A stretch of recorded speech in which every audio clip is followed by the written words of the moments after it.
मैं आपसे पूछना चाहता हूँ, बहुजन समाज का कोई नेता है जिन्होंने जिससे 16 महीने जेल काटी? कई बातें वो करते हैं कि शायद सरकार मेरी हत्या की इंतजार देख रही है, कब मेरी हत्या हो जाए। ये भाजपा का, आरएसएस का वो तंत्र है। हर उस पर, चाहे स्वामी विवेकानंद हो जिसको आपने अपमानित किया, शूद्र कह के बोलने नहीं दिया, आपने उनको जो है एबीवीपी का पोस्टर बॉय बना दिया। तो अगर आपको कल जेपी नड्डा फ़ोन करें और कहे चंद्रशेखर भाई आप हमारे साथ आ जाइए, ऐसा बीएसपी 3 बार करके देख चुकी। बीएसपी पार्टी जैसे माननीय कांशीराम की बनाई पार्टी एक मूवमेंट से निकली हुई पार्टी है। देखिए, वो दल नहीं है, वो एक बस प्राइवेट लिमिटेड कंपनी टाइप हो गया है। बहन जी हमारे आदरणीय कल भी थी, आज भी और हमेशा रहेंगी। मुझे लगता है बहन जी को परिवार के लोगों ने घेर लिया। तो भाई ये तो जब जिस सरकार के खिलाफ आप लड़ोगे वो तो आपको जेल भेजेगी, मुकदमा में लिखेगी, लाठी मारेगी। वो तो हर कीमत चुकाने को तैयार है, लेकिन डॉक्टर बाबा साहब अम्बेडकर, फुले साहू, पेरियार, काशीराम के आंदोलन को रुकने नहीं देना चाहता है। अभी हमारे लोगों में राजनीतिक शक्ति प्राप्त करने की भूख पैदा नहीं हुई, जिसको एक बार काशीराम साहब सफल हो पाए पैदा करने में। अगर बात रोकने की है तो फिर उसमें बहुत सारे लोग कहाँ रुकेंगे, उसका प्रयास पता भी उनको जो है भविष्य में चल जाएगा। आज़ाद समाज पार्टी बहुत कमज़ोर नहीं। नमस्कार, मैं प्रशांत कनौजिया। पॉलिटिक्स के इस विशेष कार्यक्रम द क्लियर कट पॉडकास्ट में आपका बहुत बहुत स्वागत है। आज हमारे साथ एक खास मेहमान, देश के जाने माने नेता, आज़ाद समाज पार्टी के संस्थापक, अध्यक्ष और भीम आर्मी के संस्थापक एडवोकेट चंद्रशेखर आज़ाद जी। बहुत बहुत स्वागत है चंद्रशेखर जी। धन्यवाद प्रसाद। अभी आप व्यस्तता से लौटे हैं चुनाव ख़त्म करके, और जो मैं सबसे पहले मैं बात ही करूँगा कि जो परिणाम आए हैं हाल ही में राज्य चुनाव के, और आप भी मध्य प्रदेश में और राजस्थान में आपने अपनी किस्मत आजमाई।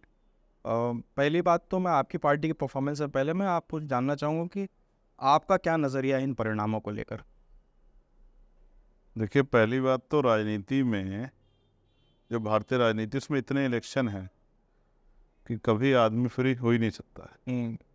ये रिजल्ट आए हैं, उसके बाद तत्कालिक जिन लोगों को एक्टिव पॉलिटिक्स करनी है उनके लिए पार्लियामेंट का चुनाव आ गया। पार्लियामेंट का चुनाव खत्म होगा, स्टेट असेंबली के चुनाव आ जाएंगे, जिनमें हरियाणा बहुत मेन रहेगा और महाराष्ट्र बहुत मेन रहेगा। फिर आ जाएंगे दिल्ली, बिहार चुनाव, तमाम ऐसे चुनाव आते रहेंगे। और फिर जिले पंचायत के चुनाव हैं, और नगर पालिका, नगर परिषद चुनाव। तो ये व्यवस्था तो राजनीति में है।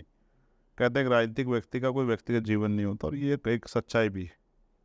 क्योंकि भारत में राजनीति 24 घंटे का, पूरा 24 घंटे दिन रात का समय, उसमें सब में राजनीति करनी पड़ती है। दुनिया के पटल पे ऐसा नहीं है। दुनिया के पटल पे लोग राजनीति को सेवा भाव या वर्किंग के पीरियड की तरह लेते हैं, 8 घंटे 10 घंटे, उसके बाद अपना जीवन जीते हैं। लेकिन यहाँ राजनीति करने वाला व्यक्ति अगर व्यक्तिगत जीवन जीने का प्रयास करेगा तो वो भी आलोचनाओं का, आरोपों का शिकार हो जाएगा। लोगों को लगेगा कि भाई वो तो अपने परिवार के साथ हंस खेल रहा है, तो इसका मतलब उसको तो फिक्र ही नहीं जनता की। भारत की राजनीति एक अलग तरह का व्यवहार है। अब आपने बात की मध्य प्रदेश राजस्थान का इलेक्शन, आपने कहा किस्मत आजमाई, तो मैं कर्म आधारित व्यक्ति हूँ, कर्म को मानने वाला। किस्मत उनकी भी होती है जिनके हाथों में, जिनके लकीरें नहीं होती, जिनके हाथ ही नहीं होते। तो मेहनत की है। राजनीति एक तरह का आर्ट है, इसमें समय लगेगा। जो लोग पहले से किसी दलों से जुड़े हुए हैं, उनको दूसरे दल के साथ जाने में क्या तो वो दल, उनसे जो उम्मीदें थी वो बिल्कुल ख़त्म हो जाए, या फिर आप उससे बेहतर कुछ करके दिखाने वाले हो तब। तो मध्य प्रदेश राजस्थान में मध्य प्रदेश का इलेक्शन ख़त्म हुआ, और कुछ सीटें थी जहां मजबूत सक्षम प्रत्याशी थे कि आज की राजनीति में पैसे की बहुत ज़रूरत है। अगर आपके पास पैसा नहीं है तो आप उस तरह से मुकाबला नहीं कर पाओगे, मुकाबले से पहले ही बाहर हो जाएगा। पहली, अब से 50 साल पहले वाली राजनीति नहीं कि आप आर्थिक रूप से कमज़ोर है तो भी आप मुकाबला कर सकते हैं। आज तो जैसा दिखेगा वैसा ही जो है लोगों तक जाएगा। अब क्योंकि चुनाव में इतना कम समय मिलता है प्रचार प्रसार का, तो सीमित साधनों में प्रचार, सीमित समय में प्रचार प्रसार करना, इनके पास ज़्यादा साधन होंगे, उनका ज़्यादा प्रचार हो जाएगा। जो नए दल हैं उनके पास नया चुनाव चिन्ह है, उसको भी पहुंचाना एक अलग तरह की प्रक्रिया है। जैसे हमें चुनाव चिन्ह जो है मध्य प्रदेश के नॉमिनेशन के आखिरी दिन पहले मिला। अच्छा।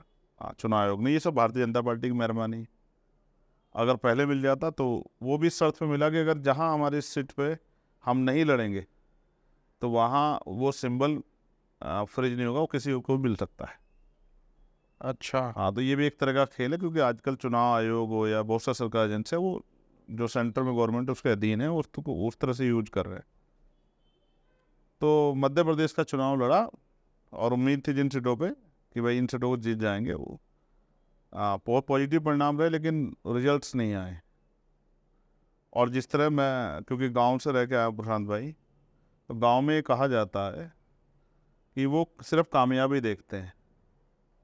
अगर आप, जैसे आपने एग्ज़ाम की तैयारी की, आप पास हो गए हैं, तो इसका मतलब आपने तैयारी अच्छी की। अगर आप फेल हो गए हैं तो वो आप पे फिर सवाल जवाब, आलोचना, आरोप होंगे कि भाई आपने मेहनत में कमी छोड़ी। एफर्ट की कोई महत्व नहीं। हाँ, एफर्ट का कोई महत्व नहीं है।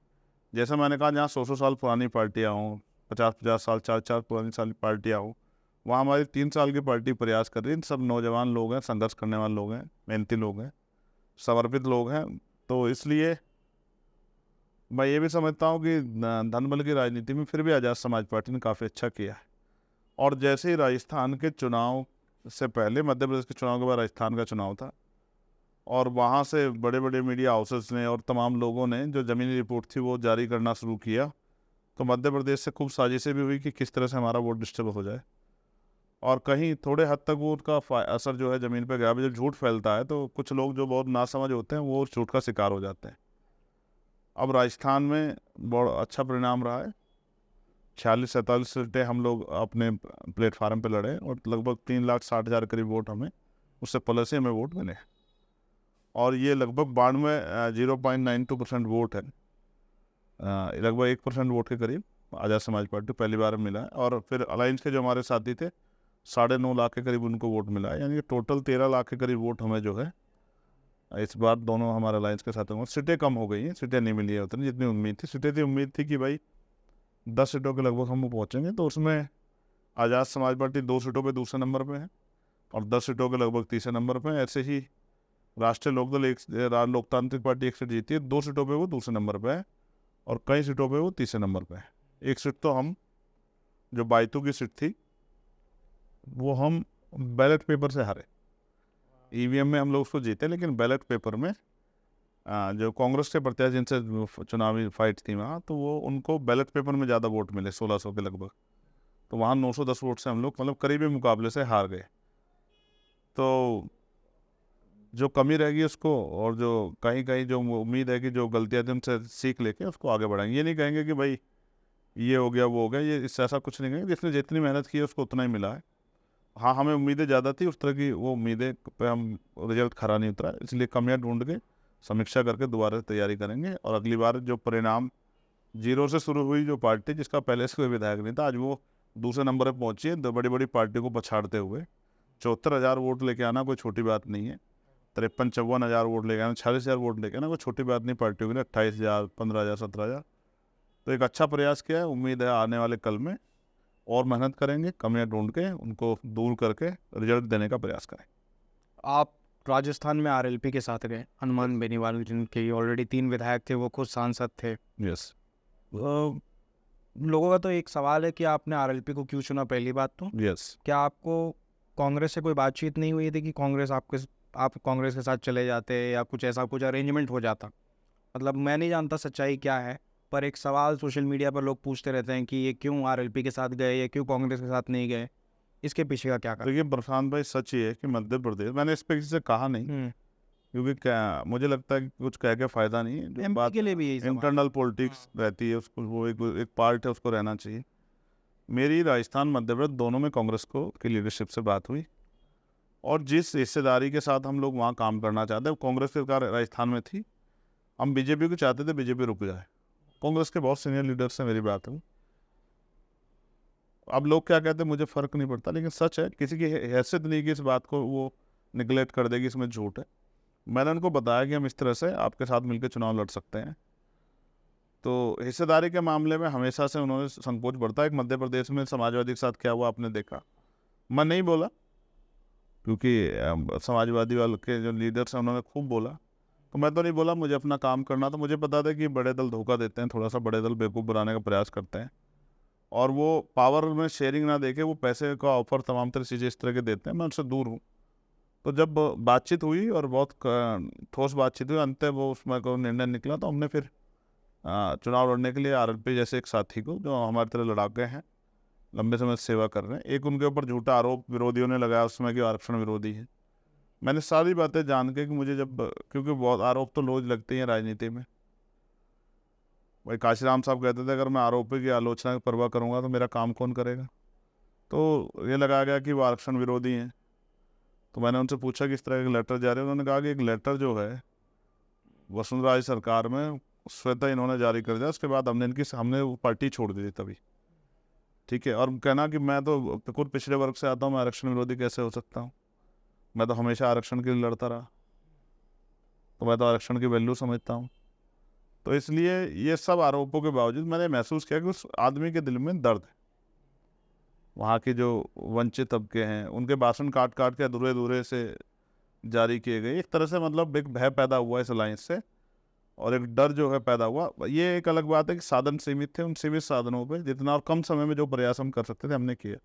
आप समझो कि एक दिन में 6-7 रैली हम लोग हेलीकॉप्टर से करते, बाकी जाके बाई रोड करते थे। 1-2 बजे तक रोज़ काम करते, सुबह उठ कर 7 बजे फिर भागते थे, और जितना हम प्रयास कर सकते थे उतना हमने किया। और परिणाम है कि पार्टी अलायंस को 13.5 लाख के करीब वोट जो है, 13 लाख प्लस वोट मिले। आपकी मैं बहुत सारे वीडियोस देख रहा था चुनाव से पहले। यस, इतनी भीड़, मतलब मध्य प्रदेश की भीड़ तो मैं नहीं मानता कि शायद उतनी भीड़ शिवराज सिंह भी जुटा पाए या कमलनाथ जुटा पाते या नरेंद्र मोदी भी जुटा पाए अपने नाम पर। चुनाव से पहले चुनाव से पहले की जो आपकी रैली हाँ। थी, आरक्षण बचाओ जो रैली आपने की, और राजस्थान की भी बहुत सारी वीडियोस आ रही थी, इसमें इतनी भीड़ है। मैं तो देखता हूँ कि पॉलिटिकल पार्टियां बसेस लगाती हैं, ट्रैक्टर्स लगाती हैं भीड़ जुटाने के लिए, लाखों रुपए खर्च होते हैं एक रैली को करने के लिए। आपकी रैली में इतनी भीड़ कहाँ से आ रही है? नहीं, देखिए मैं फिर आपको स्पष्ट करता हूँ। जब हम जब हम वो जो रैली जिस वो स्टेट की, पूरी स्टेट की रैली थी मध्य प्रदेश की, तो इस स्टेट में इतना वोटर हमने तैयार कर दिया है। स्टेट में 229 के करीब सीटें हैं, इतना वोटर हमने तैयार कर दिया है। इतने लोग हमारे नौजवान बेमार में आज़ाद समाज पार्टी के तैयार हैं, और वो अपना काम कर रहे हैं बहुत जिम्मेदारी से। तो ऐसा नहीं है कि लोग नहीं, लोग तो हैं, मगर वो जो एक वो मॉब है वो पूरे प्रदेश का है। और चुनाव जीतने के लिए एक विधानसभा में 50,000, 60,000, 70,000 वोट तैयार करने। तो चुनावी राजनीति एक अलग तरह की है, लोगों को बुलाना एक अलग तरह की वो है। और जो संघर्ष हमने किया, जो साथी हम जुड़े, वो आएंगे ही। मगर उसके बाद ही वहाँ कांग्रेस के लोगों से बातचीत शुरू हो गई थी, और अंत जो है उन्होंने जैसा समाजवादी के साथियों के साथ किया कि भाई कि हमारे ये तैयार नहीं हो रहा तो हम सीटें दे सकते हैं, उन्होंने ऐसा ही किया। तो अंत इसलिए मध्य प्रदेश में चुनावी जो खामियाजा भुगतना पड़ा, उसका एक बहुत बड़ा कारण अलायंस भी है कि हम हर बार ये सोचते हैं कि भाई हम किसी की मदद करके या किसी की मदद लेके भाजपा को रोक दें, और जो वो लोग फिर जो है उसमें वो अपने व्यक्तिगत स्वार्थ, अपनी व्यक्तिगत इच्छाएं, अपना व्यक्तिगत लाभ देखते हुए फिर वो फैसले लेते हैं। तो अब हमने तय कर लिया कि ज़्यादा लाइन फ्लेयर के चक्कर में पड़ना नहीं। अभी मेरा चुनाव से रिजल्ट से एक दिन पहले का इंटरव्यू है कि अब किसी को कंधे पे बिठा के नेता वेता बनाना नहीं है। अब तो आज़ाद समाज पार्टी को खड़ी करना है, अपने दम पे जो है कुछ करके दिखाना है, और अपने दम पे आगे बढ़ना पड़ेगा। कोई जगह नहीं देगा, कोई आगे नहीं बढ़ाएगा। तो मेहनत करने के लिए आज़ाद समाज पार्टी और हम लोग सब तैयार हैं, मेहनत जारी रहेगी। आप पार्टी बनाने से पहले भीम आर्मी चलाते थे, यस, जिसका एक बड़ा संगठन पूरे देश भर में नज़र आता है। यस, मैं उड़ीसा भी गया तो वहाँ भी भीम आर्मी, दुनिया में, हाँ दुनिया भर में। आप टाइम मैगजीन में भारत की तरफ से सबसे प्रभावशाली व्यक्ति के रूप में भी आए, जो कि आम बात नहीं है। मतलब बड़े बड़े बिजनेसमैन, बड़े बड़े फिल्म सितारे या बड़े बड़े ताकतवर लोग जो अरबों खरबों रुपए की संपत्ति रखते हैं, वो भी शायद उस लिस्ट में अपने आप को देखना चाहते हैं। पर सहारनपुर के गांव का एक मध्यम वर्ग का लड़का उस लिस्ट में आ जाता है अपने संघर्ष के बदौलत, और एक संगठन चलाते हैं भीम आर्मी, जिससे भीम पाठशाला, तमाम एट्रोसिटीज़ के मामले में आप जाते थे। पार्टी आपने बनाई आज़ाद समाज पार्टी। सबसे पहला सवाल, बहुत सारे लोग आपकी आलोचना करते हैं कि आपने पार्टी क्यों बना ली जब आपका संगठन चल रहा था। बहुजन समाज पार्टी तो थी मार्केट में, आपने अपनी क्यों बना ली? आप वोटों का विभाजन करने के लिए पार्टियां बना ली। ये सवाल लोग पूछते हैं। मैं बस जानना चाहता हूँ कि ये निर्णय क्यों लिया आपने पार्टी बनाने का? क्या सिर्फ संगठन के माध्यम से सेवा नहीं हो सकती थी क्या? बिल्कुल सच है। भीम आर्मी एक बड़ा संगठन है, और मैंने कहा कि वो दुनिया में, उसका उदाहरण मैं आपको बताता हूँ। अगर आप मेरे सोशल मीडिया अकाउंट चेक करेंगे, जो अब एक्स हो गया ट्विटर से, एलन मस्क ने उसको एक्स कर दिया है, या मेरे फेसबुक के पेज से, तो आप ये देखेंगे जब हाथरस वाला इंसिडेंट हुआ तो मैंने कई एम्बेसियों पे, कई कंट्रियों के एम्बेसियों पे प्रोटेस्ट कराए हाथरस के परिवार के पक्ष में। ये भीम आर्मी की ताकत है। भीम आर्मी को पसंद करने वाले लोग वो वर्ल्ड वाइड है। डॉक्टर अम्बेडकर को मानने वाले अम्बेडकराइट जो लोग हैं पूरी दुनिया में, और अगर कोई आंदोलन यहाँ चला रहा है तो वो कहीं ना कहीं संपर्क में रहते हैं। फिर आपने कहा कि मैंने दल क्यों बनाया, तो प्रशांत भाई सच ये है, मैं ज़्यादा किसी इस चीज़ पे जवाब इसलिए नहीं देता कि मैं काम से जवाब देना चाहता हूँ। जैसे क्रिकेट में एक रूल है कि बल्ले से जवाब दे, मुंह से जवाब ना दे। तो आज़ाद समाज पार्टी बनाने से पहले हमने उस जिन दलों जिस विचारधारा पे हम काम करते हैं उन विचारधारा जुड़े हुए दलों से बात। एक झूठ मेरे खिलाफ ये बोला जाता है कि भाई बहन जी ने कहा था कि आगे बीएसपी में काम कर। मुझे एक सिंगल स्टेटमेंट आप दिखाओ जहाँ उन्होंने कहा था कि आप आगे बीएसपी में काम करो, कोई नहीं दिखा पाएगा। मैंने उनको पत्र लिखे, फ़ोन किए, मेरे पास इसका रिकॉर्ड है। उनका मैं आपको एक ट्वीट दिखा रहा हूँ जिनमें उन्होंने लिखा समाज के बाद जांचे कि वो बीएसपी में आने का प्रयास कर रहा था मगर हमने उसको कामयाब नहीं होने दिया। भाई बीएसपी में आप बिना बहन जी की आज़ाद के बगैर तो नहीं जा सकते हो। तो उनका ट्वीट है बाकायदा, आप चाहो तो आपके सामने अभी ढूंढ सकते हो, जिसमें उन्होंने लिखा है, पढ़ा है मैंने वो ट्वीट, कि चंद्रशेखर जो है वो आना चाहता था बीएसपी में लेकिन हमने उसको कामयाब नहीं होने दिया, बीएसपी में आने नहीं दिया। ठीक है, तो उनके जो उस पार्टी के जो फॉलोवर हैं या उनके नेता वो इस तरह का झूठ समाज में फैलाते रहते हैं। अब मैं आपको भारत की एक सच्चाई बताता हूँ, कोई भी सामाजिक संगठन बिना राजनीतिक संरक्षण के नहीं चल सकता। क्योंकि सामाजिक संगठन जब, और वो भी अगर इस देश में जब भारतीय जनता पार्टी जैसी सरकार हो, मनुवाद पाखंडवाद को परोसने वाली, उस समय में अगर कोई डॉक्टर अम्बेडकर, बुद्ध, फूले, पेरियार, साहू, काशीराम जी की, अम्बेडकर जी की विचारधारा को लेके जाए, रविदास जी की विचारधारा को लेके जाए, नानक जी की, तो उसके साथ तो कितनी समस्या खड़ी होनी है और उसकी ज़िंदगी पे भी, उसकी जान पे भी बात है। देखो, मैं भीम आर्मी चलाते चलाते जेल चला गया, 16 महीने जेल में रहा। किसी एक नेता ने, स्पेशली उस दल के, जिस दल की बात आप कह रहे हैं कि वो पहले से मार्केट में थे, उन्होंने एक सिंगल शब्द मेरे पक्ष में नहीं कहा। हमेशा मुझे बुरा भला, एजेंट वजेंट, पता नहीं क्या क्या कहते रहे, जबकि मेरा तब कोई राजनीतिक कार्य भी नहीं था। लेकिन जैसा मैंने कहा, जब मैंने देखा, महसूस किया कि रोज भीम आर्मी कार्यकर्ता जब संघर्ष करने जाते हैं, उन पर झूठे मुकदमे लगते हैं, उनको जेल में ठूसा जाता है, उनका मारपीट होती है, उनके घरों पे जो है हमले हो रहे हैं, तो उनको राजनीतिक संरक्षण की जरूरत है। उसके बाद जब वो मैंने पत्र लिखा, उसके पीछे एक सच्चाई ये भी है कि मैं समाज को भी बताना चाहता था कि मैं क्या चाहता हूँ।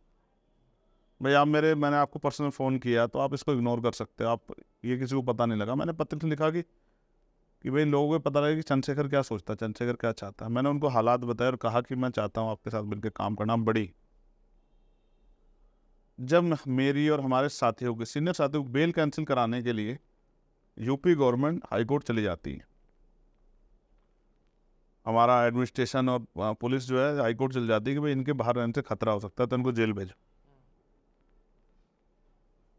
तो तब जो इनकी बेल कैंसिल करो, तब फिर हमने पार्टी में निर्णय लिया कि जब हमें सेवा करनी है और हम कानून को जानते हैं तो हमें कानून के तौर तरीकों की बारीकियों को भी समझना चाहिए। क्योंकि अगर आदमी मुकदमे में जेल चला गया बेल कैंसिल होके, तो जब तक मुकदमा चलेगा तब तक आपको जेल से ही उस मुकदमे का सामना करना पड़ेगा। और ये भारत की जो न्याय व्यवस्था, वो उसका आलम ये है कि मुकदमा 10 साल चल जाए, 20 साल चल जाए, कोई पता नहीं। बिल्कुल। इसलिए हमने दल बनाया कि अच्छा, जो परमिशन हम लोग मांगते थे प्रोग्राम की, धरने की, ना धरने की परमिशन मिलती थी, प्रोग्राम की परमिशन एक दिन पहले कैंसिल कर देते थे कि भाई माहौल ख़राब हो सकता है। तो ऐसे में तो हम कहीं जा ही नहीं पाएंगे, और जो एक एक पैसा हमारे कार्यकर्ता को मेहनत का लग जाता प्रोग्राम में तैयारी में, वो सब बेकार हो जाएगा। तो हमने बहुत सोच समझ के दल बनाया, और सब तब जब हमारे सारे रास्ते बंद कर दिए गए, भाई उस दल में हम जा नहीं सकते, अन्य दलों का काम हम किसी का करेंगे नहीं उस विचारधारा से लगट के, तब हमने दल बनाया। अगर एमपी एमएलए बनना होता तो बहुत सारी पार्टी उन दलों में शामिल होकर एमपी एमएलए बन जाते। लेकिन इस बाबा साहब अम्बेडकर और मानव काशीराम साहब के आंदोलन कौन चलाता? इस आंदोलन को मरने थोड़ा देना था। तो साहब कहते हैं मुर्दा लोग मिशन चलाते नहीं, जिंदा लोग रुकने देते। इसलिए फिर हमने, क्योंकि हम जिंदा लोग हैं, अन्याय के खिलाफ लड़ रहे हैं, इसलिए हमने आंदोलन शुरू किया। और राजनीति भी हमने, देखो हम सब स्टेट में थोड़ा लड़ते हैं, छत्तीसगढ़ नहीं लड़े हम लोग। तो जो लोग इन्होंने एक अलायंस किया था उस दल ने, उन्होंने कहा भाई छत्तीसगढ़ देखो हम सरकार बना रहे हैं, हमने तो कुछ नहीं बोला। तेलंगाना भी मैं एक बार चला गया था मुख्यमंत्री से मिलने, उनके इन्विटेशन पे, उन्होंने कहा था हम कुछ योजनाएं चला रहे हैं, आके देखो। तो उन्होंने बहुत कुछ चलाया कि भाई संविधान विरोधी है। अब इन्होंने एक रोज चलाया कि भाई सरकार बन रही है, सरकार बन रही है। इसलिए नहीं कहा कि इनकी सरकार मेरे फिर से गिर ना जाए। तो एक सिंगल एमएलए नहीं जीता। तो मैं तो सच ये है कि ना तो मैं कहता कि अगर असेंबली चुनाव नेक्स्ट सीएम और पार्लियामेंट का नेक्स्ट पीएम कह के मैं चुनाव नहीं लड़ता, मुझे पता मेहनत करने जाना है। तो ये जो झूठ मेरे खिलाफ इस तरह का फैलाया जाता है कि भाई दल बना लिया, पहले कहते थे भाई इनके दल का कुछ है नहीं, अब दल को इनसे ज़्यादा वोट मिलने लगी है तो भी परेशानी खड़ी होगी, तब कह रहे हैं नुकसान कर रहे हैं। भाई एक तरफ आपने प्राइवेट लिमिटेड वो बना ली है, कंपनी बना ली है, बहन जी राष्ट्रीय अध्यक्ष हैं, वो हमारे हम उनका सम्मान करते हैं, आदरणीय, उनका जो भाई है वो राष्ट्रीय उपाध्यक्ष, क्या योगदान है उसका समाज में? हाँ, मतलब मैं एक चीज़ इस पे पूछना चाह रहा था। बीएसपी पार्टी जैसे मान्यवर कांशीराम की बनाई पार्टी है, एक मूवमेंट से निकली हुई पार्टी है। मैं जब उस पार्टी का स्ट्रक्चर देखता हूँ, फैमिली में जो स्ट्रक्चर है, या फिर पार्टी का जो अध्यक्ष, उपाध्यक्ष, कोषाध्यक्ष है, उसमें वो लगभग सिर्फ बहन जी की फैमिली नज़र आती है। देखिए वो दल नहीं है, वो एक बस प्राइवेट लिमिटेड कंपनी टाइप हो गया है। बहन जी हमारे आदरणीय कल भी थी, आज भी और हमेशा रहेंगी। मुझे लगता है बहन जी को परिवार के लोगों ने घेर लिया है और उनको जिस गति से, जिस ऊर्जा से, जिस सम्मान के साथ वो लड़ाई लड़ना चाहती थी, उसको उनको नहीं लड़ने दे रहे। मुझे ऐसा लगता है जैसे उस परिवार ने बहन जी को घेर लिया। देखो ऐसी क्या जरूरत है अनपढ़ी बहन जी को कि बहन जी ने अपने भाई को राष्ट्रीय उपाध्यक्ष बना दिया, अपने भतीजे को समाज के सारे नौजवानों को नकारते हुए, समाज के जितने ईमानदार कार्यकर्ता जिन्होंने बीएसपी में काम किया उनको नकारते हुए अपने भतीजे को राष्ट्रीय कोऑर्डिनेटर बना दिया। समाज के जितने ईमानदार समर्पित कार्यकर्ता जिन्होंने बीएसपी को अपने कंधों पे खड़ा करने का काम किया उनको नकारते हुए अपनी भाभी को राष्ट्रीय कोषाध्यक्ष बना दिया। समाज को सारे नेताओं को नकारते हुए जिन्होंने बीएसपी के लिए खून पसीना दिया, आकाश आनंद जी के ससुर को कई स्टेट का प्रभारी बना दिया। राम जी गौतम जिसका मुंह काला किया गया राजस्थान में बीएसपी कार्यकर्ताओं ने किया कि इन्होंने जो टिकट में बंटवारा बेच रखी उनको पहले राज्यसभा भेजा क्योंकि वो आपके रिलेशन में आते हैं, फिर कई स्टेट का प्रभारी बना दिया। ये जो बस एक परिवार तक सीमित कर लिया गया है, ये बहुजन आंदोलन है। इस पूरे राष्ट्रीय कमेटी में आपको इस मजबूत संगठन में आपको कोई दलित, पिछड़ा, कोई क्या नाम माइनॉरिटी का व्यक्ति दिखाई देता है क्या? या पूरे देश के बहुजन समाज पार्टी किसी कार्यकर्ता में कोई इतना ईमानदार समर्पित नहीं है जिसको आगे बढ़ा दिया जाता? तो मैं तो उनके सारे पे कुछ लोग आरोप लगाते रहते हैं। ये जो एक झूठा प्रचार चंद्रशेखर जो है जाते हैं मुकदमा लगवा देते हैं, चंद्रशेखर में हाँ। ये नहीं है। आपको जान के बड़ा अचरज होगा कि देश में कहीं पे कोई नौजवान जेल में नहीं, और अगर आप भारतीय जनता पार्टी के खिलाफ लड़ने जाओगे अपने अधिकारों के लिए तो वो जेल भी भेजेंगे और वो लाठियां मारेंगे, मुकदमे भी करेंगे। जैसे किसान आए थे, देखो कितने किसानों पे झूठे मुकदमे हुए। और अभी कुछ पत्रकार, बहुत सारे पत्रकार जो हैं जयपुर, गोरखपुर जहाँ मैं चुनाव लड़ के आया, मुझे बाद में पता लगा कि वो गए थे एक आंदोलन में शामिल होने, पत्रकारों को ही पुलिस ने जेल भेज दिया। और वही बेचारे पत्रकार जो है और उनके साथ के लोग मेरे ऊपर आरोप लगाते हैं, चंद्रशेखर जेल भिजवाते हैं। तो भाई ये तो जब जिस सरकार के खिलाफ आप लड़ोगे वो तो आपको जेल भेजेगी, मुकदमा में लिखेगी, लाठी मारेगी। और नौजवान तो इस बात से नहीं घबरा रहा, वो तो जाने को तैयार है। अगर अपने अधिकारों के लिए लड़ोगे तो कोई कीमत तो चुकानी पड़ेगी, तो वो तो जेल जाने के लिए भी तैयार है, वो तो हर कीमत चुकाने को तैयार है। लेकिन डॉक्टर बाबा साहब अम्बेडकर, फूले, साहू, पेरियार, काशीराम के आंदोलन को रुकने नहीं देना चाहता है, वो चाहता है ये आंदोलन चले। तो अभी हमने पिछले 3 साल में जो राजनीतिक रूप से हमने सीखा वो हमने उसको ज़मीन पर उतारने का काम किया। और मैं विश्वास से कहता हूँ, मैंने पिछले इंटरव्यू में कहा, अब आपसे भी कह रहा हूँ, बहुत कम समय बाकी है कि जो लोग उस दल में अभी हैं किन्हीं मजबूरी का, जैसे जैसे आज़ाद समाज पार्टी आगे बढ़ेगी वो सब उसको छोड़ के आज़ाद समाज पार्टी के साथ आ जाएंगे। आपका मैं आज़ाद समाज पार्टी का विकिपीडिया कल पढ़ रहा था।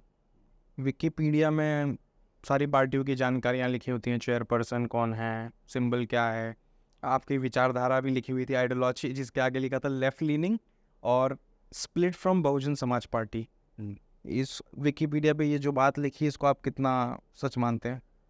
देखो विकिपीडिया मुझे तो पता नहीं कौन ऑपरेट करता है भाई, कोई भी ऑपरेट कर रहा हो, पर जो जानकारी सीरियसली आपको बताऊं, हाँ, जब मैंने एक बार पढ़ा उन्होंने तो मेरे गांव का नाम गलत लिख रखा, अच्छा, मेरी डेट ऑफ बर्थ गलत लिख रखी थी, मेरी एजुकेशन कहाँ से वो गलत लिख रखी थी। देखो मैं फिर आपसे कहूँगा, कौन किस विचारधारा का आदमी कहाँ बैठा और वो क्या लिख देता है, इससे मुझे क्या फ़र्क पड़ता है। मैं जो कुछ हो वो लोगों के सामने हो, जैसा हूँ वो लोगों के सामने हो, और जैसा काम कर रहा हूँ वो लोगों के सामने है।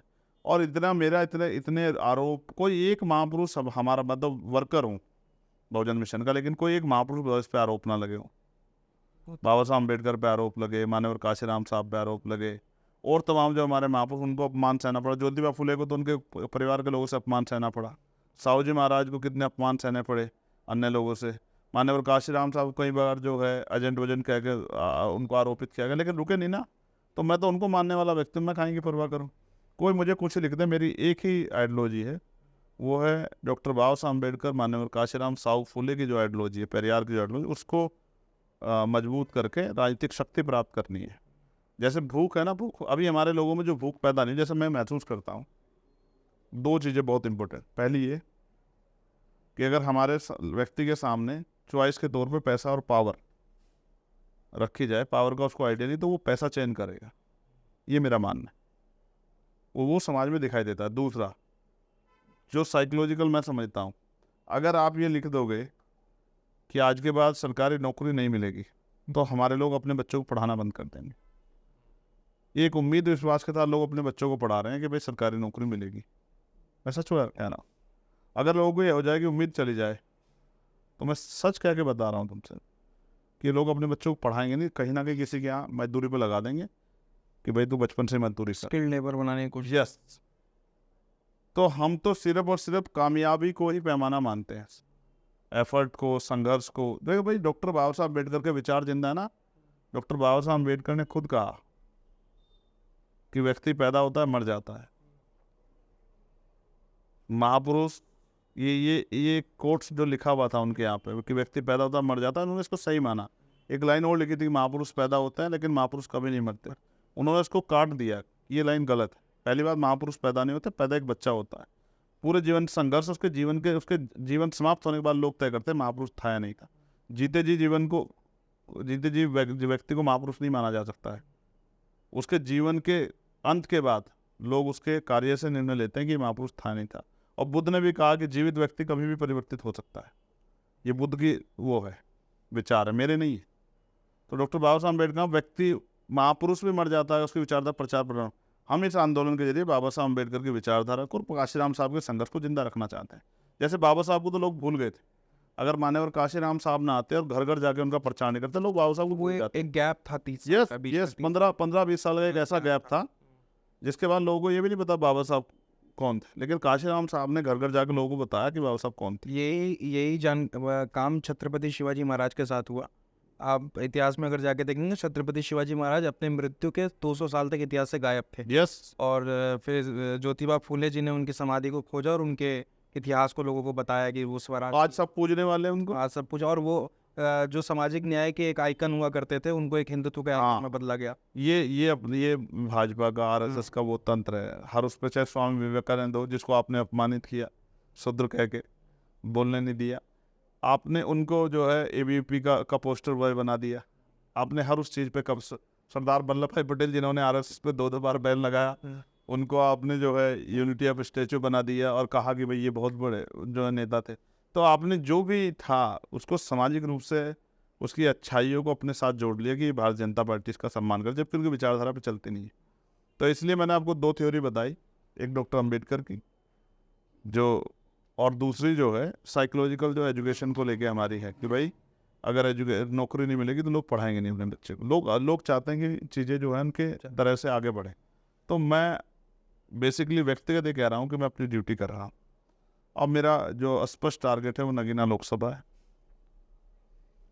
मैं इस पर आऊँगा, आपकी लोकसभा पे एक विशेष सवाल है मेरा, लेकिन मैं उससे पहले, चूँकि आपका एक व्यक्तित्व बड़ा एग्रेसिव है, पब्लिक में एक एग्रेसिवनेस जाता है, एक दहशत होती है कि मतलब चंद्रशेखर आज़ाद अगर किसी ज़िले में जा रहे हैं तो उस पूरे ज़िले का पुलिस महकमा, सिर्फ उसी ज़िले का नहीं बल्कि उस पूरे मंडल का पुलिस महकमा, सिक्योरिटी, आईबी और एलआईयू सारी काम पे लग जाती है। तो बीच में आपके ऊपर हमला भी हुआ, आप पर गोली चली, जो कि बहुत अभी हाल ही में राजस्थान में भी ऐसा एक कांड हुआ, जो हालांकि वो करनी सेना का कोई कार्यकर्ता था या अधिकारी था, मैं नहीं जानता, पर आप पर गोली चली, पूरे देश में एक बड़ा रिएक्शन आया, सभी लोग बोलने लगे। क्या आपको लगता है कि ये एग्रेशन ज़रूरी है जिस तरीके की पॉलिटिक्स आप करते हैं, या आप भी अलग तरीके की पॉलिटिक्स करना चाहते हैं, या ये ज़रूरी है, ये आपका नेचर है या ये डिमांड है? देखिए, मैं आपको स्पष्ट कर, जो आपने कहा कि पुलिस काम पे लग जाती है, तो पूरी पुलिस काम पे लगी तभी उनके बीच में मुझे गोली भी लग जाती। ठीक है, आरोपी 3-4 दिन तक गिरफ्तार नहीं होते हैं। अभी आपने राजस्थान की घटना का जिक्र किया, उसके बावजूद भी मेरी सुरक्षा के 4-4 5-5 बार मांगने के बावजूद भी अभी तक मेरी सुरक्षा व्यवस्था जो है उसकी वो नहीं देखी गई। मैंने जो आर्म्स लाइसेंस जो है वो किए हुए हैं उन पे भी अभी तक जो है 6 महीने से ज़्यादा का समय हो गया, 6 महीने के लगभग समय अभी तक उस पर जो है वो आर्म्स लाइसेंस जो है मैंने जो अप्लाई किए हैं वो अभी तक जो है फाइनल नहीं हुए हैं। ये सारी बातें वो करते हैं कि शायद सरकार मेरी हत्या की इंतज़ार देख रही है, कब मेरी हत्या हो जाए तो बाद में वो इस तरह का कुछ मेरे परिवार के लिए कर पाएँ। तो अग्रेशन नहीं है, ये अग्रेशन मेरा व्यक्तिगत अग्रेशन नहीं है, जो सदियों से दबा हुआ है लोगों के अंदर। लोग भाई इंसान ही है ना, आप जब उनका उस तरह शोषण करोगे, अपमानित करोगे, मूछें रखने पे, घोड़ी पे बैठने पे, अच्छे कपड़े पहनने पे, अच्छी नौकरी करने पे, सुख सुविधा अर्जित करने पे, फिर भी जाति के आधार पे आप उसका अपमान करोगे, तो ये कभी ना कभी तो इसकी और वो अपने काम को अच्छी तरह से करती है। सरकार इस बात को जानती है, लोग भी इस बात को जानते हैं, एडमिनिस्ट्रेशन भी और तमाम मीडिया सब लोग इस बात को जानते हैं कि कहीं भी कोई घटना होती है सबसे पहले बीमार भी पहुँचती है। तो नौजवानों में, क्योंकि अग्रेशन का काम नौजवानों पे ही है, नौजवान लोग इसका नेतृत्व करते हैं। मैं भी उन्हीं में से आता हूँ, मैंने तो फिर भी अपने ऊपर बहुत कंट्रोल कर लिया है, लेकिन नीचे के जो लोग हैं अभी वो धीरे धीरे कैडर्स तैयार हो रहे हैं, तो वो थोड़ा सा गुस्सा करते हैं, लेकिन फिर भी वो संविधान के खिलाफ कभी नहीं जाते।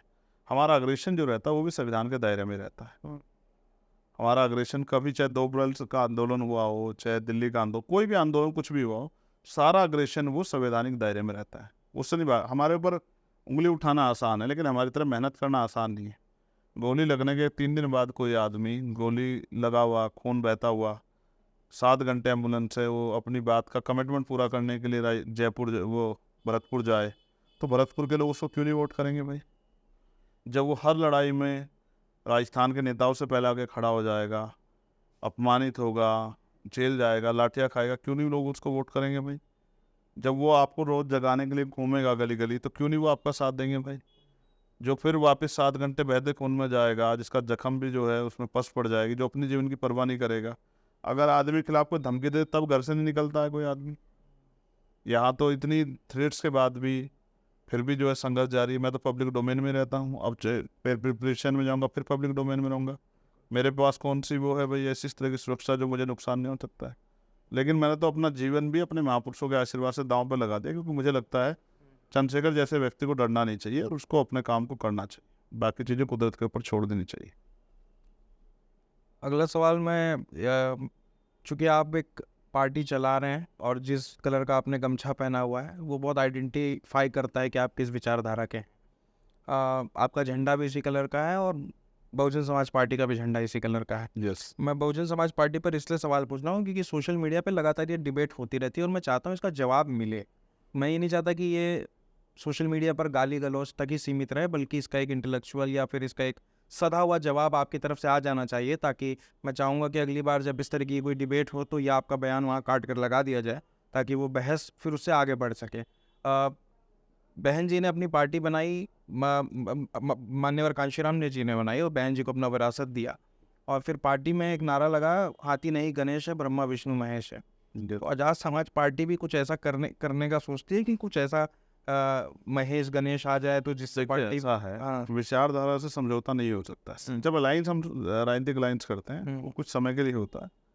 तो जैसे आप जिस धर्म को मानते हो आपका व्यक्तिगत अधिकार है, ये भारत का संविधान देता है, मैं संविधान की किसी बात के खिलाफ नहीं जा सकता, और मैं जिस धर्म को मानता हूँ उसकी आज़ादी मुझे संविधान देता है। हम दोनों, डॉक्टर अम्बेडकर की 1949 की स्पीच है लखनऊ में कि अगर राजनीति 51% सहमति के संबंध है, अगर 51% चीज़ों पे आपकी सहमति है तो मिलकर आप राजनीति कर सकते हैं। कैसे? 100 में से अगर 51 वोट आपके पास हैं तो आप ही जीतोगे ना। 49.9 किसी के पास है, कोई फर्क ही नहीं पड़ता ना। यानी कि एक वोट से भी अगर आप जीत गए तो आप ही जीते ना। तो अगर राजनीति आप करनी है और 51% मुद्दों पे आपकी सहमति है, 10% मुद्दों पे नहीं भी है, 20 पे नहीं, 30 पे नहीं, 40 पे, 49 पे भी नहीं है, तो आप कर सकते हैं राजनीति। जैसे बाबा साहब कहते हैं कि मैं नहीं कहता कि आप शादी ब्याह के करो आपस में, आप एक थाली में बैठ के खाओ, मैं इससे भी सहमत नहीं हूँ, लेकिन अगर आपकी समस्या एक जैसी तो आप मिलकर राजनीति तो कर सकते हैं। तो पॉलिटिकल पावर अचीव करनी तो अलायंस तो हो सकता है, लेकिन विचारधारा समझौता नहीं हो सकता है। हम देखो संविधान को मानने वाले लोग हैं, संविधान धार्मिक आज़ादी देता है और सबका सम्मान भी करता है, हम सम्मान सबका करते हैं। लेकिन अगर आप कहो कि मैं पाखंडवाद की एक्सेप्ट कर लूँ तो मैं तो नहीं कर सकता हूँ।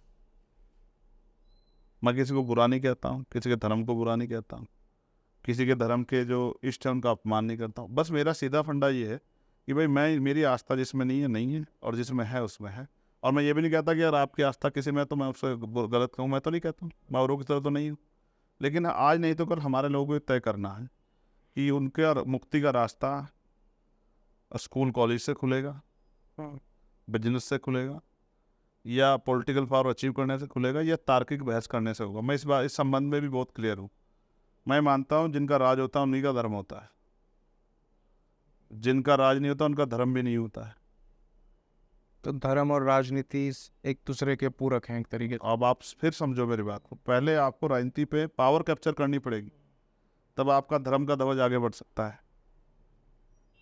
अगर आप ये सोचो भाई, कहीं ना कहीं आप इस बात को इग्नोर नहीं कर सकते कि राम मंदिर की जो पूरी नींव है वो भारतीय जनता पार्टी ने सत्ता में आके रखी। उससे पहले उन्होंने उस नाम पे वोट लिया, आंदोलन किया। अगर वो सत्ता में नहीं आते, आपको क्या लगता है कि क्या संभव था? बिल्कुल नहीं। तो मैं अपने लोगों को भी ये समझा रहा हूँ, हमारे लोग जो है ज़्यादा एनर्जी धर्म पे और इन सब चीज़ों पे लगा रहे हैं या तार्किक होने पे लगा रहे हैं। मैं उनसे कहता हूँ पॉलिटिकल पावर अचीव करो। अभी हमारे लोगों में राजनीतिक शक्ति प्राप्त करने की भूख पैदा नहीं हुई, जिसको एक बार काशीराम साहब सफल हो पाए पैदा करने में।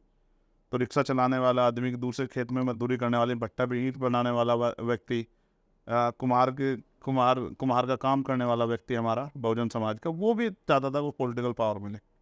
क्या तो वो पैदा कर पाए थे, या हम प्रयास कर रहे हैं कि ठहरे हुए पानी में कंकर मार मार के जो है इसमें धार पैदा कर दें? तो नहीं, जब आप पॉलिटिकल पावर हासिल करने की आप बात कर रहे हैं, तो अगर आपको कल जेपी नड्डा फ़ोन करें और कहे चंद्रशेखर भाई आप हमारे साथ आ जाइए, हम आपको उत्तर प्रदेश में 5 लोकसभा देंगे, आपको गृह मंत्री बनाएंगे, आपको फलाना मंत्री बनाएंगे, आपके लोगों को विधायक बनाएंगे, विधान परिषद भेजेंगे, पावर शेयरिंग अगर आपको मिल रही है ये भी एक अच्छा सवाल है। हाँ। ऐसा बीएसपी 3 बार करके देख चुकी। हाँ। जो लोग हम पे आरोप लगाते हैं कि उनकी बी टीम है, उनसे ज़्यादा आरोप तो उनके ऊपर लगते हैं। उन्होंने किया है, उनके साथ 3 बार अलायंस किया नहीं खिलाया। आज उनके लोग बीजेपी को खूब गाली देते हैं और पहले उनके साथ अलायंस बना के सरकार बने। देखिए, ये बात भी आपको स्पष्ट करनी पड़ेगी और समझनी पड़ेगी कि बीजेपी आरएसएस का फंडा ये है कि वो आपको एमपी एमएलए बना सकते हैं, मिनिस्टर बना सकते हैं, लेकिन आपको जो पावर की है वो आपके हाथ में नहीं दे सकते हैं। अगर आप ये सोचें कि उनके दल से या उनके सहयोग से आप किसी ऐसे पद पर बैठ जाओ जहाँ से अपने लोगों का हित का काम करो, तो ये तो संभव नहीं। वो तो मंत्री भी अगर किसी को बनाते हैं दलित पिछड़े को, तो उसके साथ एक आरएसएस का व्यक्ति भी लगाते हैं कि वो कोई काम ना कर पाए। ठीक है, अगर वो किसी को गवर्नर भी लगा रहे हैं तो उसके दफ्तर में 2 आदमी और लगा रहे हैं जो गवर्नर पे नज़र रखे, हर आदमी पे, दलित पिछड़े वर्ग का जो भी आदमी है। अच्छा, वो उन दलों में रह के किसी की इतनी हैसियत बताओ, जब कोई उनके साथ अलायंस में पार्टनर भी होता है, आप देखो वो उनके झूठ को भी ढकने का प्रयास करता है और वो अपने समाज के लिए सच बोल भी सकता। तो मैं राजनीति इसलिए कर ही रहा हूँ ना, मेरा राजनीति करने का मकसद सिर्फ सुख सुविधा हासिल करना नहीं है ना। अगर ये मेरा मकसद होता तो 2018 मेरे पास बहुत सारे ऑफर थे, मैं जेलें क्यों काटता? मैं आपसे पूछना चाहता, बहुजन समाज का कोई नेता है जिसने 16 महीने जेल काटी हो?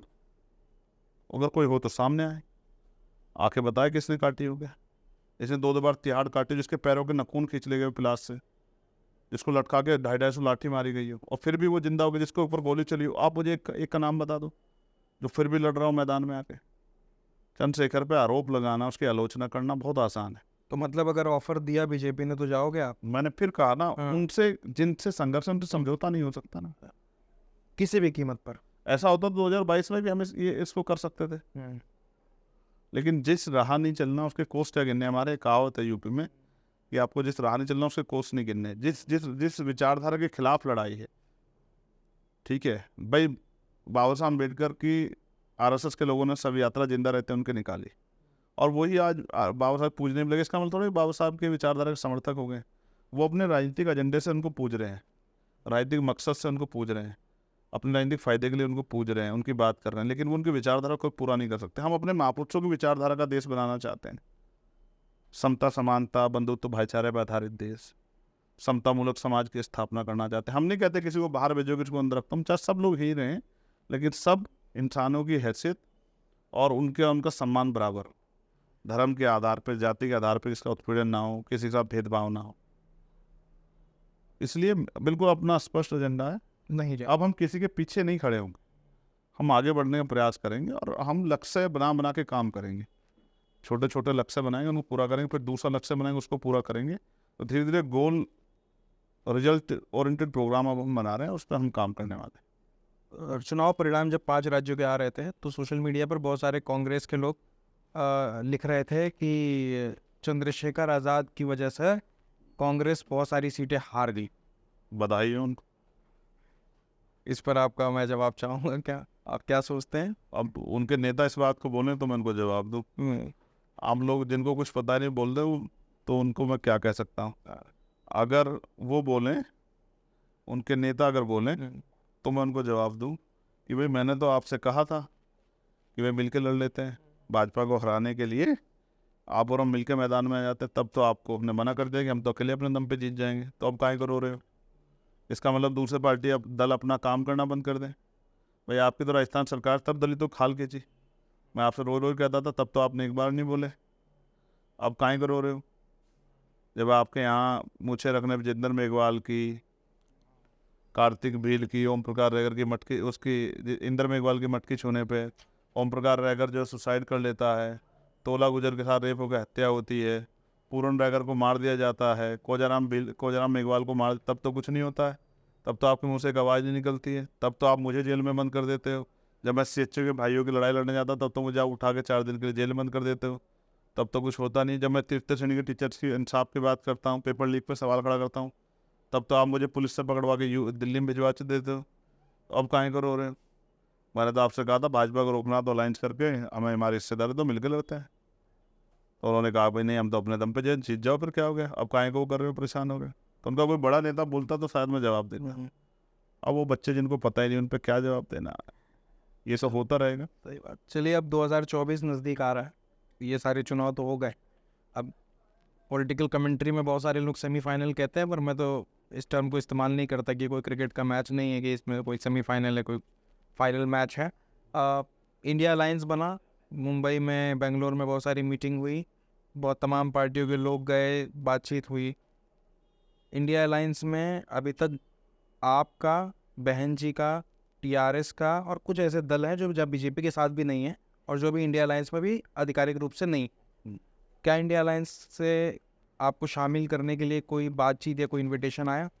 देखिए, इंडिया अलायंस के लोग के साथ समस्या है, हम दो बार वो है प्लेयर, एक बहन जी और एक मैं, तो वो पहले बहन जी से ट्राई कर रहे हैं कि अगर बहन जी आ जाए तो बहुत वेल एंड गुड।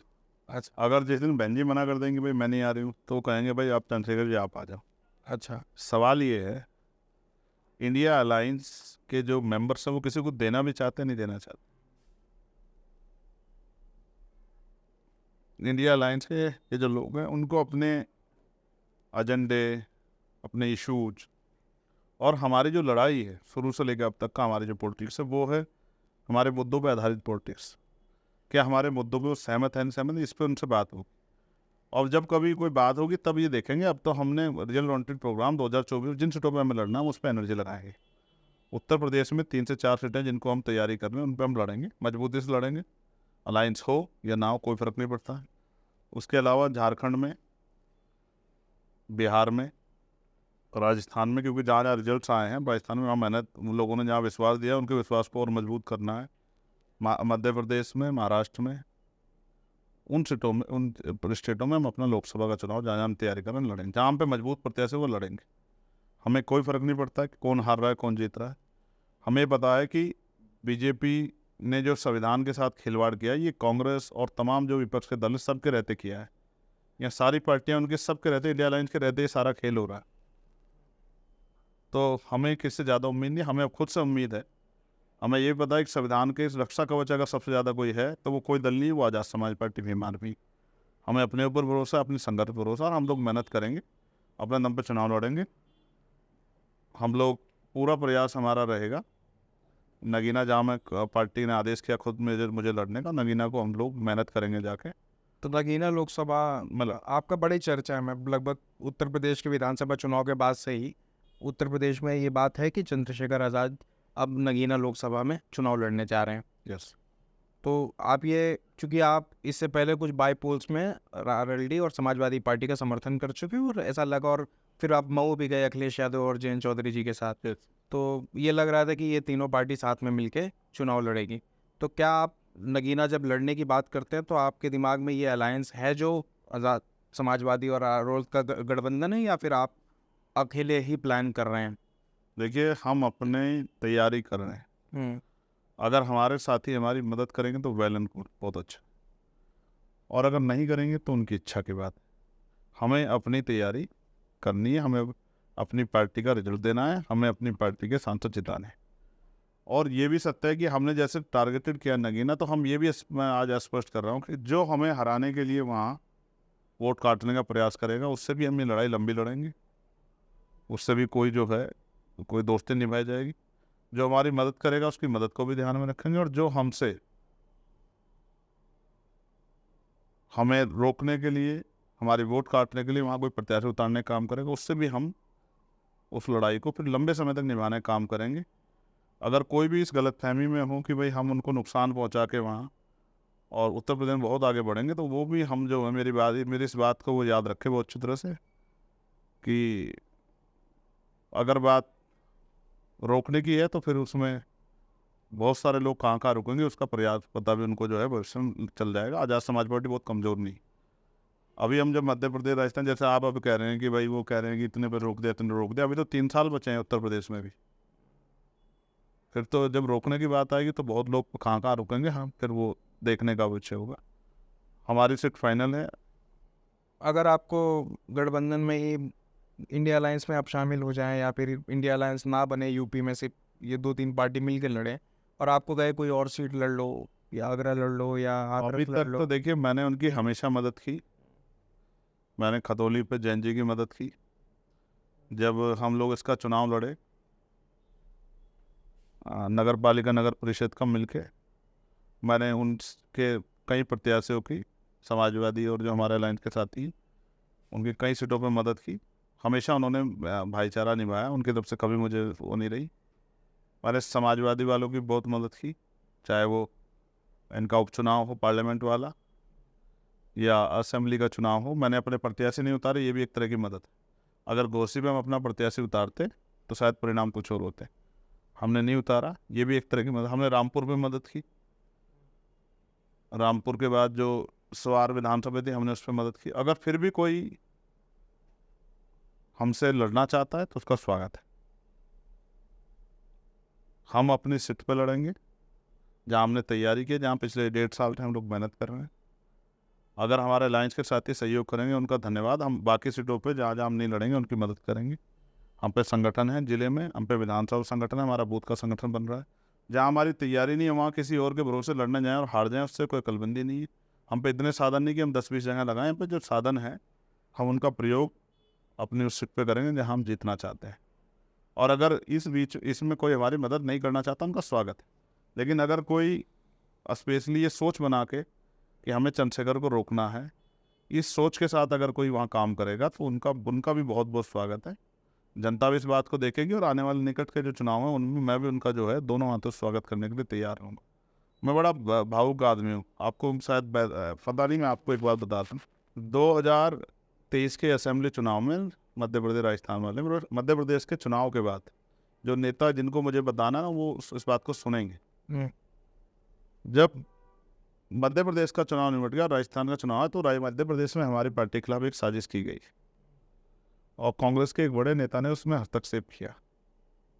तो मुझे कांग्रेस के उन बड़े नेता को फ़ोन करके कहना पड़ा कि मैं बड़ा जज्बाती आदमी, दोस्ती और दुश्मनी दोनों बड़े शिद्दत से निभाता। अगर इन बच्चों की लड़ाई में आपको घुसने का मन है तो आप ये याद रखना कि अभी तो मैं भाजपा के खिलाफ लड़ रहा हूँ, अगर आपके खिलाफ भी लड़ना पड़ा तो मैं पीछे नहीं हट। मैं फिर इस बात को स्पष्ट कर दूं कि हमने जो कुछ अर्जित किया वो अपनी मेहनत से अर्जित किया, अपने साथियों के संघर्ष से, मार खा के, लाटे खा के, जेलें काट के, किसी के सहयोग और एहसान पे नहीं किया है। तो अगर हमारी संघर्ष से या हमें रोकने के लिए कोई षड्यंत्र करेगा तो वो हमारा हितैषी नहीं हो सकता है। और विरोधी के साथ किस तरह का सलूक करना है, विरोधी से किस तरह लड़ना है, ये हम अच्छी तरह जानते हैं। इस बात को हमारे महापुरुष हमें सिखा के गए हैं। तो राजनीति में जो वोट की चोट है उसी से जवाब देंगे। कल कोई फिर हमसे शिकवा ना रखे कि भाई हमारा जो हमने जो उनके साथ धोखा किया हम उसका हिसाब नहीं कर पाए। चलिए, आपको मैं अब अंतिम दौर पे मैं इस बातचीत को ले जाते हुए, चूँकि आपने बता दिया कि आप नगीना से तैयारी कर रहे हैं, और बहुत सारे एक सवाल जो बहुत सारे लोग पूछते हैं कि 2022 विधानसभा चुनाव में आप गोरखपुर क्यों चले गए? आप पश्चिम उत्तर प्रदेश की कोई सीट से लड़ते तो शायद आप जीत जाते, सदन में होते तो आपकी आवाज़ और अधिक मजबूत होती। वो एक निर्णय इम्पल्सिव डिसीजन था या एक सोचे समझे रूप से लिया गया डिसीजन? देखिए 2022 में मेरा चुनाव लड़ने का कोई मन नहीं था। आज हमारी समाजवादी पार्टी के नेताओं से बात हुई थी और एक अलायंस का हमारा रोड मैप था। जिन सीटों पे हमें लड़ना था उन सीटों पे हमने तैयारी की थी और मेरा व्यक्तिगत कोई मन नहीं था। मैंने कमिटमेंट किया था कि सभी सीटों पे जाकर मैं प्रचार करूंगा और भाजपा को रोकने का काम। अंत वो परिणाम, वो जो अलायंस था वो नहीं बन पाया। अपनी पार्टी को, अपने संघर्ष को जिंदा रखने के लिए पार्टी ने मुझे आदेश दिया कि आपको मुख्यमंत्री के खिलाफ लड़ना है। बिना तैयारी के हम वहाँ गए और परिणाम हमारे पक्ष में नहीं आए। इसलिए 2 सीट से भी लड़ सकते थे आप। यस बिल्कुल लड़ सकते। साधन नहीं थे ना, जो साधन थे वो एक ही जगह, इतने ही साधन थे कि एक जगह लगा सकते थे। हमने वो साधन वहाँ लगाए। जो भी परिणाम है हम उसका स्वागत करते हैं, लेकिन उस बात को लगभग 2 साल बीतने वाले हैं। उसके बाद हमने संघर्ष करके खतौली में अपने साथियों को, जो 3 बार की हारी हुई सीट थे, जितवाने का काम भी किया। देखिए हमारे जो अलायंस के साथी अभी तक हैं उन्होंने हमसे वादा किया है, अखिलेश जी ने भी और जैन जी ने भी, कि भाई आप नगीना लड़ो, हम आपके साथ हैं। अगर वो किसी कारण से वादे से मुकरने काम करेंगे तो वो उनकी इच्छा है। तो बाकी मैं हमेशा से उनके सहयोग में रहा हूँ, लेकिन मैं कोशिश करूँगा कि आज़ाद समाज पार्टी भी अपने पैरों पर खड़ी हो। क्योंकि लोगों को इस बार सोचा समझा है। वो निर्णय इसलिए था कि पार्टी की जानकारी लोगों को लगे, पार्टी अपना लड़ रही है चुनाव। क्योंकि तैयारी उस तरह की तो बहुत कुछ बचा नहीं था, लेकिन अब पार्टी अपने दम पे तैयारी करनी है। पार्टी लगातार दूसरे स्टेटों में वोट लेके आ रही है। ठीक है, जिन सीटों में हम लड़े बीएसपी से 1.25 लाख से ज़्यादा वोट लेके आए। ठीक है, हमारे खिलाफ एक षड्यंत्र ये भी किया जा रहा है दुष्प्रचार की, भाई इनकी वजह से हार गए। हम हमारी वजह से किसी सीट पे कोई नहीं हारा है। आप चेक करके देख लो, रिकॉर्ड है। तो कुतर्क करके कोई फ़ायदा नहीं, लिखतम के आगे बख्तम चलती नहीं है। लेकिन हाँ, ये सच है कि बीएसपी की वजह से हमें कई सीटों में नुकसान उठाना पड़ा है। और जो लोग कह रहे हैं कि भाई ये वोट जो है, जैसे हम सेवड़ा बीएसपी की वजह से हारे, बीएसपी ने वहाँ 12,000 वोट काटे और हम 30,000 के करीब वोट लेके 11,000 के करीब वोट से हार गए हैं। बीएसपी ने हमारे बाद हमारे प्रत्याशी की जाति का प्रत्याशी वहाँ उतार के भाजपा की मदद की, और बानसूर में बीएसपी के प्रत्याशी ने 12,000 वोट लिए और हम 7,000 वोट से हारे। जो लोग ये कह रहे हैं कि ये पार्टी का वोट नहीं है, ये कैंडिडेट का वोट है, तो उन सीटों पे बसपा को कितने वोट मिले आप इससे आइडिया लगा लो। अगर ये वोट प्रत्याशी का वोट है तो मैं आपको एक आंकड़ा देता हूँ।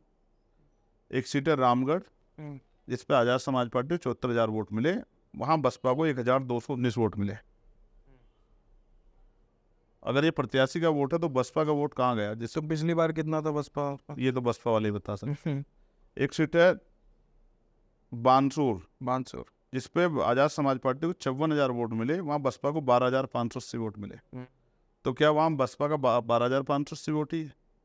एक सीट है नगर, जहाँ पिछली बार बसपा का विधायक था, सिटिंग एमएलए, फिर वो कांग्रेस में चला गया। वहाँ आज़ाद समाज पार्टी को 46,000 वोट मिले, वहाँ बसपा को 1,027 वोट मिले। बसपा का प्रत्याशी वहाँ मजबूत से लड़ा, तो समाज ने तो वोट आज़ाद समाज पार्टी को दिया। मैं तो इस बात को तब मानता कि ये प्रत्याशी का वोट है जब बसपा को उतने वोट मिलते जितने पिछली बार मिले थे। तो बसपा को 1,027 वोट मिले हैं, तो बाकी समाज का वोट कहाँ गया है? समाज तो पलायन नहीं करके गया वहाँ से, समाज तो वही है ना, उस सीट पर जिस पर एमएलए जीता था। वो सारा वोट आज़ाद समाज पार्टी को मिला। जैसे जेताराम सीट पे हमारे प्रत्याशी को 28,067 वोट मिले, बसपा को 1,357 वोट मिले। जैसे विराटनगर में हमारे प्रत्याशी को 18,857 वोट मिले, बसपा को 860 वोट मिले। यानी कि वहाँ बहुजन समाज ने आज़ाद समाज पार्टी पर विश्वास जताया, और आज़ाद समाज पार्टी को, क्योंकि बहुजन समाज पार्टी के जीते एमएलए कांग्रेस पार्टी में भाग गए, तो उन्होंने उन पर भरोसा नहीं किया। और जहाँ जहाँ वो जीते हैं वहाँ भी हमने कैंडिडेट नहीं दिया, आप चेक करवा लेना। जैसे बाड़ी सीट थी, हमने तय कर लिया था कि इस व्यक्ति को हराना है, और मेरी अपील थी कि जिस व्यक्ति ने दलितों के साथ अन्याय किया उनको जीतने मत देना। तो वहाँ हमने बसपा के खिलाफ प्रत्याशी नहीं लड़ा, क्योंकि हम उस व्यक्ति को हारते देखना चाहते हैं। हमारी पूरी टीम ने मदद की, जितने अधिकारी हमारे मिशन सेंटर, सब ने जाके अपील की कि इस आदमी को हराओ। कभी कुछ चीज़ें राजनीति से ऊपर होती हैं। बिल्कुल। अगर कोई सत्ता में हमारा, वो आपको जान के अचरज होगा कि बाड़ी वाला विधायक जिसने हमारे उस कर्मचारी को पीटा, जो इस बार बीजेपी लड़ा, पिछले बार बीएसपी से जीत के गया, जो बीजेपी में था। जो अब बीजेपी में गया। अच्छा। बीएसपी से, जब वो बीएसपी का विधायक था, अच्छा, मलिंगा कुछ। मलिंगा, गिरिराज मलिंगा, उसने पीटा उस अधिकारी को। बीएसपी के हमारे वोटों से ताकतवर हुआ। अगर कोई हमारे वोटों से ताकतवर हो गए और उस ताकत का विरोध हमारे लोग खिलाफ करेगा, तो उसको सबक सिखाना भी हमारा काम। इसलिए हमने उसको हरा के बताया कि अब वो दिन चले गए कि हमारे लोग पिटेंगे फिर वोट भी देंगे। चलिए चंद्रशेखर जी, बहुत अच्छा लगा आपसे बात करके। और मैं आपको आमंत्रण देता हूँ कि आप आइए। नगीना हम लोग बहुत मजबूत से तैयारी करने जा रहे हैं, बहुत मजबूत से लड़ेंगे। और मेरा विश्वास है कि बिजनौर की धरती ने, नगीना की धरती ने पहले भी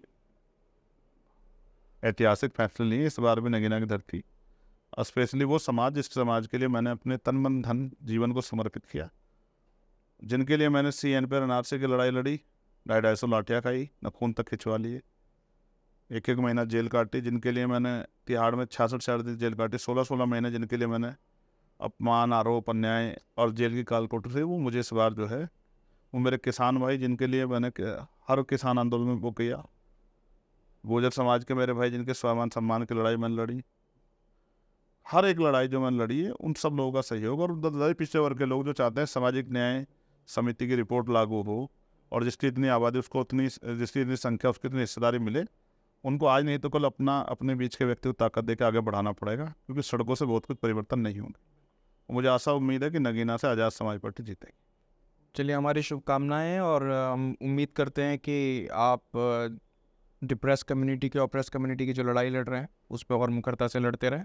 और बहुत बहुत धन्यवाद आपका कार्यक्रम में जुड़ने के लिए। और मैं अपने दर्शकों से कहना चाहूँगा, आप अपने जो फीडबैक हैं, उनके जवाब से आप सहमति असहमति जो भी कुछ है, आप इसके कमेंट बॉक्स में लिख सकते हैं, और मैं ज़रूर चंद्रशेखर भाई से शेयर करूँगा। मेरे द्वारा कही गई हर एक बात सत्य है।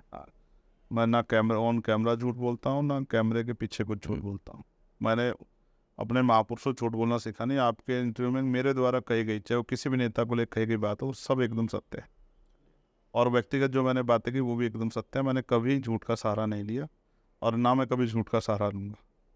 चलिए, बहुत बहुत धन्यवाद